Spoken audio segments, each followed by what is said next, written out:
Welcome to my channel. आज हम हिक्का रोग जो है उसके बारे में देखेंगे। यह जो है रोग निदान का टॉपिक है और जो प्राणवाह स्रोतस जो है उसकी व्याधियों में यह हिक्का रोग जो है वह आता है, जिसे हम आधुनिक चिकित्सा विज्ञान में हिक्का कहते हैं। ठीक है, तो जो प्राण इसका थोड़ा सा हम परिचय देख लेते हैं पहले। ठीक है, तो क्या होता है ना कि जो हिक्का रोग जो है वो आचार्य चरक जी ने हिक्का तथा श्वास रोग जो है उसका एक ही अध्याय में उन्होंने वर्णन किए हैं। ठीक है, हाँ। और हिक्का वात कफज तथा आमाशय समुद्र व्याधि है, ऐसा बताया गया है कि वो वात कफज व्याधि है और आमाशय समुद्र व्याधि है वह। ठीक है, हिक्का जो है वह किसी व्याधियों का लक्षण भी है और वह स्वयं एक व्याधि भी है, स्वतंत्र व्याधि।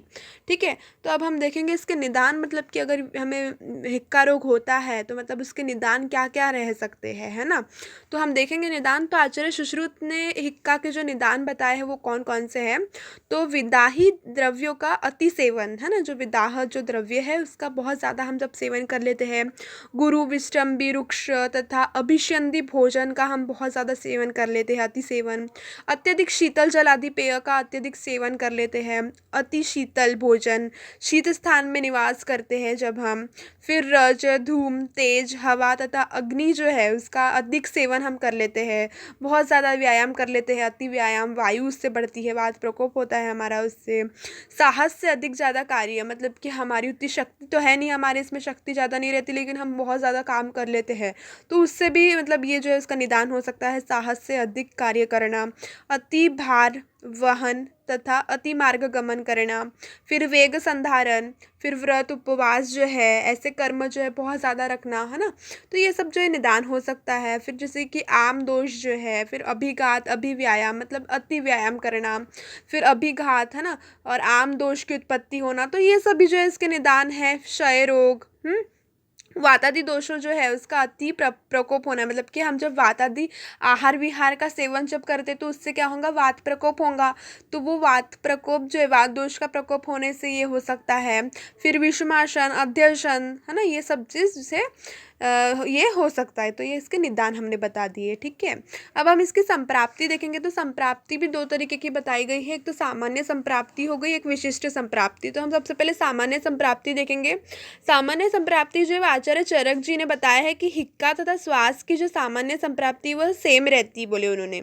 हिक्का और जो श्वास है उसकी सामान्य संप्राप्ति उन्होंने सेम बताया है। क्या बताया उन्होंने कि निदान के सेवन से, हमने जो देखे ना अभी पूरे जो निदान देखे, हमने पूरे 14 निदान देखे हैं। ठीक है, तो निदान जो है उसके सेवन से क्या हुआ कि हमारे शरीर का जो वात है वह प्रकोप हो गया, वात दोष जो है वह प्रकोपित हो गया। ठीक है, निदानों के सेवन से प्रकोपित वात जो है वह प्राणवाह स्रोतस में प्रवेश कर, प्राणवाह स्रोतस में प्रकोपित वात जो है वो चले गया, वहाँ पर प्रवेश कर लिया, और वक्ष प्रदेश में जो स्थित कफ दोष है ना, जो हमारे वक्ष प्रदेश में जो कफ दोष जो स्थित रहता है उसको उभाड़ कर प्राण वायु जो है उसका अवरोध कर लिया, मतलब कि जो प्राणवाह स्रोतस में जो हमारा वायु जो है प्रकोपित हो गया तो वहाँ के वहाँ ही रह गई वो वायु, और वो जो कफ है उसने क्या कर लिया, वो जो मार्ग है उसको रोक दिया, है ना, अवरोध कर दिया। तो वो क्या हो रहा है कि कफ को उभाड़ कर प्राण वायु का अवरोध, मतलब कि प्राण वायु वहाँ के वहाँ ही रहेगी प्राणवाह स्रोतस में, तो वहाँ पर बहुत ज़्यादा बढ़ जाती है। तो उसी वजह से कि क्या हो जाता है, यह हिक्का रोग या किसकी श्वास रोग जो है उसकी उत्पत्ति होती है। ठीक है, तो ऐसे उसने सामान्य संप्राप्ति बताया। विशिष्ट संप्राप्ति, वो देखो चक्र वहाँ पर बना है, सामान्य संप्राप्ति चक्र। तो विशिष्ट संप्राप्ति देखते हैं हम, उसमें क्या है कि निदानों का अतिसेवन हुआ, फिर उससे निदानों के अतिसेवन से क्या हुआ, वात का प्रकोपित हुआ, उसके कारण हिक हिक ध्वनि जो है उसकी उत्पत्ति हुई, इसके कारण हिक्का रोग जो है वह उत्पन्न हो गया। ठीक है, तो ये हो गया उसकी विशिष्ट संप्राप्ति। ठीक है, अब हम देखेंगे कि संप्राप्ति का घटक क्या है। तो हमने सबसे पहले ही बोल दिया था कि इसमें कफ और कौन सा कफ और वायु जो है, मतलब कि वात दोष, ये सबसे प्राबल्य, मतलब कि इसका सबसे ज़्यादा महत्व है इसमें। तो उसका सबसे दोष जो है वो प्रकोपित कौन से होंगे, दैट इज़ कौन कौन से होंगे, प्राण वायु, उदान वायु प्लस कफ। ठीक है, दूष्य कौन सा रहेगा, श्वास वायु और रस, ये उसका दूष्य हो जाएगा। अब अधिष्ठान क्या होगा, ऑब्वियसली स्वर यंत्र, है ना, फिर आमाशयोक्त व्याधि, फिर स्रोतस कौन कौन से, तो अभी हमने सबसे पहले क्या बताए थे, प्राण व स्रोतस। फिर अन्नवह में भी होता, उदकवह में भी, तो इसका स्रोतस कौन कौन से हो गए, प्राणवह स्रोतस, अन्नवह स्रोतस तथा उदकवह स्रोतस। ठीक है, अब हम इसकी भेद देखेंगे। तो आचार्य चरक और आचार्य सुश्रुत दोनों अलग अलग उनके पॉइंट ऑफ व्यू थे थोड़े से भेद के अनुसार, तो हम देखेंगे वो थोड़ा सा कौन कौन से इसने क्या क्या बताया है। ठीक है, तो दोनों ने ही 5 बताए हैं उसके भेद, है ना, दोनों ने ही 5 बताए हैं। जो आचार्य चरक जी जो है ना, उन्होंने बताया है महाहिक्का, गंभीरा हिक्का, व्यपेता हिक्का, शुद्रा हिक्का और अन्नजा हिक्का, ये आचार्य चरक जी के हैं। ठीक है, कौन कौन से हैं, महाहिक्का, गंभीरा हिक्का, व्यपेता हिक्का, शुद्रा हिक्का और अन्नजा हिक्का। और आचार्य सुश्रुत जी जो है उन्होंने भी 5 बताए हैं, लेकिन उन्होंने व्यपेता हिक्का के जगह यमला हिक्का बता दिए। तो उनके 5 कौन कौन से हो गए, महाहिक्का, गंभीरा हिक्का, यमला हिक्का, शुद्रा हिक्का और अन्नजा हिक्का। तो ये हो गए। ठीक है, फिर उसके बाद इसके पूर्व रूप देखेंगे हम। तो पूर्व रूप कैसे बताया है कि आचार्य चरक जी जो है उन्होंने हिक्का के निम्न पूर्व रूप बताया है, कौन कौन से देखेंगे वो हम। ठीक है, तो कंठ तथा उर प्रदेश जो है हमारा, थ्रोट जो है उसमें गौरवता मतलब कि भारीपन, है ना, कंठ तथा उर प्रदेश जो इसमें भारीपन होने लगता है ऐसे जब होता है तो। फिर कटु कास्य था, मतलब कि कटु रस जो है हमारे माउथ में बार बार आना, तो उसी का मतलब कि रस हमारे मुंह में रहना। ठीक है, फिर तीसरा है कुक्षी जो है इसमें आटोप होना। ठीक है, कुक्षी जो है उसमें आटोप होना। तो ये 3 जो है पूर्व रूप चरक जी ने बताए हैं। ठीक है, अब इसके लक्षण देखेंगे। तो सामान्य लक्षण तो यही है कि मुख मार्ग से बार बार हिक हिक विशिष्ट ध्वनि जो है उसका उत्पन्न होना, ये सामान्य हो गया, मतलब कि हर एक इसमें यही दिखेंगे अपन को। ठीक है, लेकिन अगर हम भेद के अनुसार देखें कि चरक जी ने जो है 5 बताए, सुश्रुत जी ने 5 बताए, सुश्रुत जी ने व्यापेता हिक्का की जगह क्या बताया, यमला हिक्का बताया। तो हम उसके लक्षण देखेंगे, है ना। तो महाहिक्का के लक्षण कौन कौन से देखते हैं हम सबसे पहले। तो आचार्य चरक जी जो है इस हिक्का को महामूला भी बोले उन्होंने, महावेगा भी बोले हैं, महाबला भी बोले हैं, महाशब्द ऐसे कहा है उन्होंने, मतलब उसको पर्यायी नाम दिए हैं महाहिक्का को कि महामूला, महावेगा, महाबला तथा महाशब्द, ऐसे उन्होंने उसे पर्याय शब्द दिए हैं। और उन्होंने कहा है कि यह सद्य प्राणहर है। ठीक है, उसके लक्षण कौन कौन से देख लेते हैं हम। तो मांस, बल, प्राण तथा तेज जो है उसका क्षीण होना। ठीक है, जो मांस रहता है हमारा, फिर बल जो है उसका भी क्षीण होता है जब ये सब हिक्का होता है, महाहिक्का। फिर प्राण वह तथा मर्मवाही स्रोतस एवं अग्नि को सकफ वायु अवरुद्ध कर, मतलब कि वही सकफ वायु मतलब कि कफ के साथ साथ वायु जो है वह अवरोध कर लेती है वहाँ पर मर्मवाही और प्राणवायु स्रोतस को, और जो ज्ञान रहता है जो हमें स्पष्ट होता है वो नहीं होता और वो नष्ट होकर हमारे शरीर जो है इसमें जकड़ाहट उत्पन्न होती है, ऐसा बताया है। फिर उसके बाद बोल रहा है कि अर्शपूर्ण नेत्रता। ठीक है, अर्शुपूर्ण नेत्रता मतलब कि हिक्का करते करते ही कैसा, मतलब अश्रु आना, मतलब कि आंसू आना, तो वैसी नेत्रता हो जाती है महाहिक्का में। फिर अन्नवह तथा उदकवह स्रोतस जो है उसका अवरोध हो जाना। फिर वाक स्तब्धता, है ना। फिर शंख प्रदेश जो है उसमें भी स्तब्धता उत्पन्न होना। फिर स्मरण शक्ति जो है पूरी नाश हो जाती है, कुछ याद नहीं रहता है।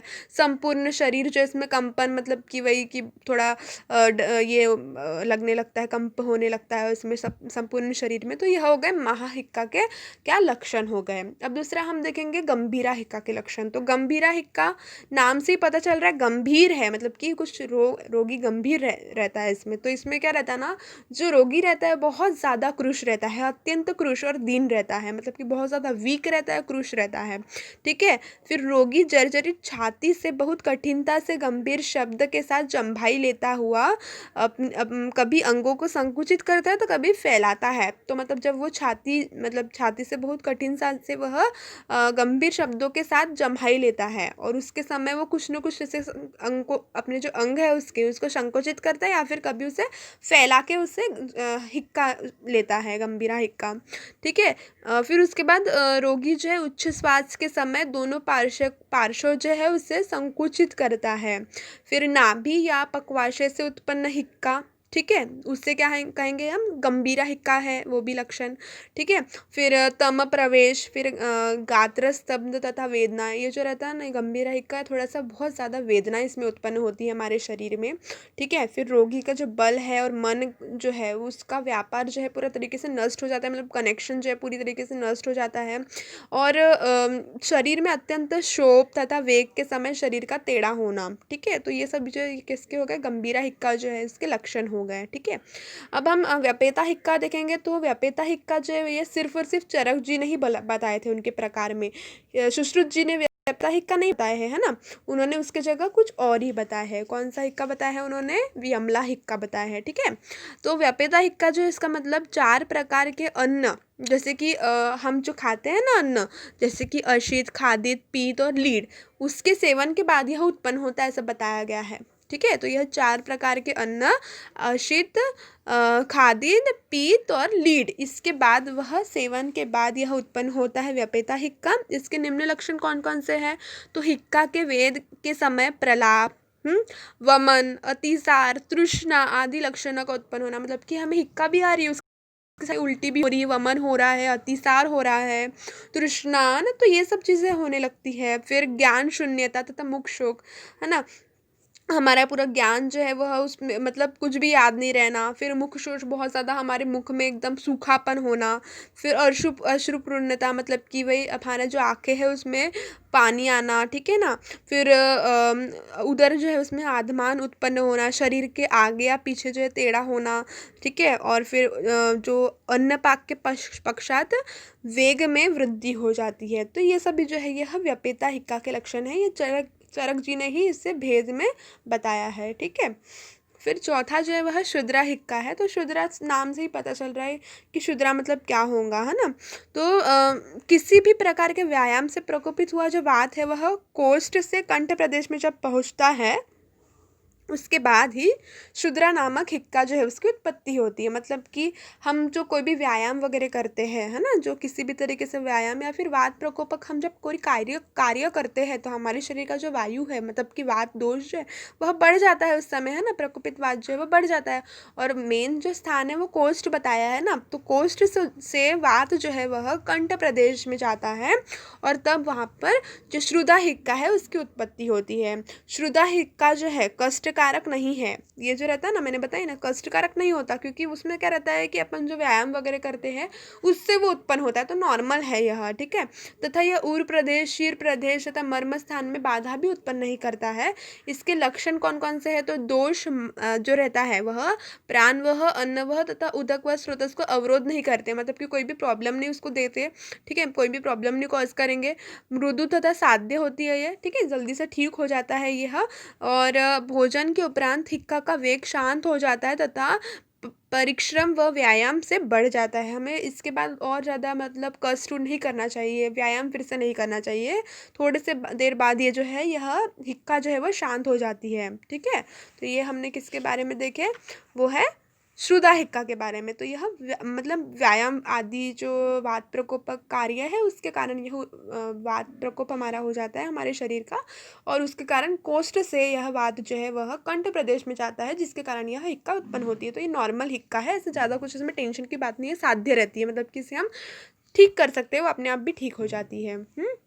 अब अन्नजा हिक्का के लक्षण, मतलब कि जो व्यक्ति सहसा अति मात्रा में अन्न या जल का सेवन करता है, मतलब कि सपोज कोई व्यक्ति है उसने बहुत ज़्यादा अति मात्रा में आहार का सेवन कर लिया, मतलब अन्न का सेवन कर लिया, पानी अगर है बहुत ज़्यादा एक साथ उसने पी लिया बहुत ज़्यादा पानी, तो उससे क्या होता है कि वायु जो है, प्रकोपित वायु कोष्ठ से ऊर्ध्वगमन करती है, मतलब कि ऊपर आती है ना, तथा अन्य निदान तथा अति मद्यपान करना, जैसे कि नहीं कि बहुत लोग बहुत ज़्यादा अति मद्यपान करते हैं, बहुत ज़्यादा क्रोध करते हैं, बहुत ज़्यादा मतलब कोई किसी किसी की आदत रहती है बहुत ज़्यादा बड़बड़ करते हैं, अति भाषण करना, अति मार्गगमन, अति हास्य, बहुत हंसना, है ना, अति भार वहन, मतलब कि बहुत ज़्यादा भार जो है उसको मतलब उठाना। ठीक है, तो इसके कारण जो है वह वात जो है वह अन्नपान के द्वारा पीड़ित होकर ऊर्ध्वगमन करती है, और वक्ष प्रदेश के जो स्रोतस है उसमें प्रविष्ट होकर अन्नजा हिक्का जो इस तरीके से उत्पन्न होता है। तो ये इसके लक्षण क्या क्या होंगे कि मंद ध्वनि युक्त तथा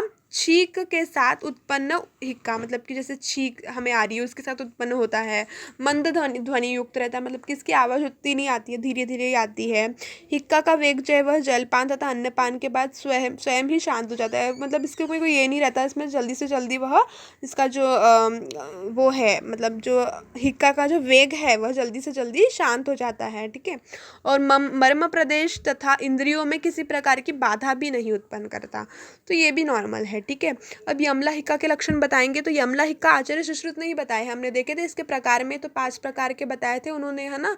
तो उसमें जो यमला हिक्का है वह आचार्य सुश्रुत जी ने बताए थे अपने टाइप्स में। तो वह व्यपेता हिक्का जो है, जो आचार्य चरक जी ने बताया है, उसके जगह पर यह जो है यमला हिक्का है वह आचार्य सुश्रुत जी ने बताया है। तो यह हिक्का शीर तथा ग्रीवा में कंपन उत्पन्न कर, मतलब हमारे जो शीर जो है, शीर प्रदेश हेड, और जो हमारी नेक है, ठीक है, ग्रीवा, उसमें यह कंपन उत्पन्न करके रुक रुक कर 2 वेगों के साथ उत्पन्न होती है। एक साथ 2 वेग होने के कारण इस हिक्का को यमला हिक्का कहते हैं। क्यों हम कहते हैं इसे यमला हिक्का? क्योंकि एक साथ 2 वेग होने के कारण, मतलब कि एक ही साथ 2 वेग आते हैं हमें, तो इसलिए हम क्या कहते हैं, इसे यमला हिक्का कहते हैं। ठीक है, तो ये हो गया यमला हिक्का का। अब हम देखेंगे कि मतलब साध्य असाध्य देखेंगे, मतलब कि कौन सा साध्य है कौन सा असाध्य है ना, कौन सा याप्य है, तो ये हम देखेंगे अब। तो जो महाहिक्का, गंभीर हिक्का जो है तथा व्यपेता हिक्का जो है वह आचार्यों ने असाध्य माना है। ठीक है, तो कौन कौन सा हिक्का, वो महाहिक्का, गंभीरा हिक्का तथा व्यपेता हिक्का जो है वह आचार्यों ने असाध्य माना है। हमने पहले ही देखे थे, फर्स्ट 3 जो देखे थे हमने देखे थे, थोड़ी सी उसमें गंभीर रहता है ना, तो वह उन्होंने क्या माना है, असाध्य माना है। जो श्रुदा और जो अन्नजा हिक्का है वह साध्य होती है, क्योंकि हमने बोले थे ना, क्योंकि वो जो है मतलब इजीली वो क्योर हो सकती है, उससे हम ट्रीट भी नहीं करें तो भी वो क्योर हो सकती है अपने आप ही।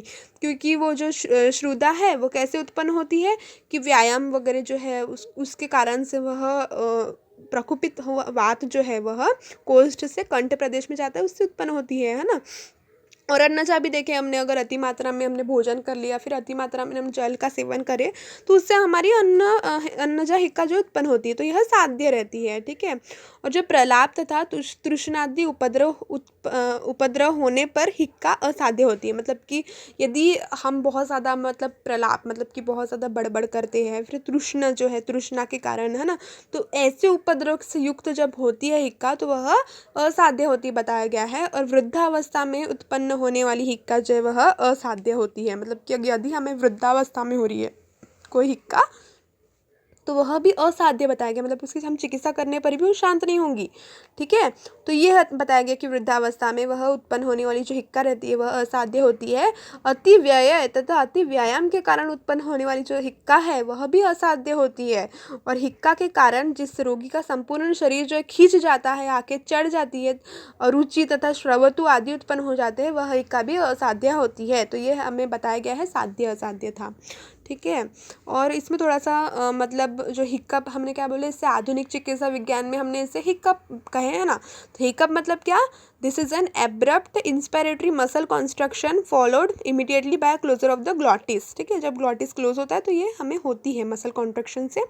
ठीक है, और फिर इसके इन्वेस्टिगेशंस क्या क्या है, मतलब हमें इसे पता लगाना है, इन्वेस्टिगेट करना है, तो क्या क्या है, that is a barium contrast examination, ultrasonography and angiography, this are the investigations of the hiccup. Okay, so आज हमने क्या देखे, हिक्का जो है उसका हमने थोड़ा सा संक्षेप में देखे, मतलब इसका निदान देखे, उन्नीस संप्राप्ति देखे, पूर्व रूप देखे, लक्षण देखे, साध्य असाध्यता देखे, और थोड़ा सा उसका हमने परिचय वगैरह देखे।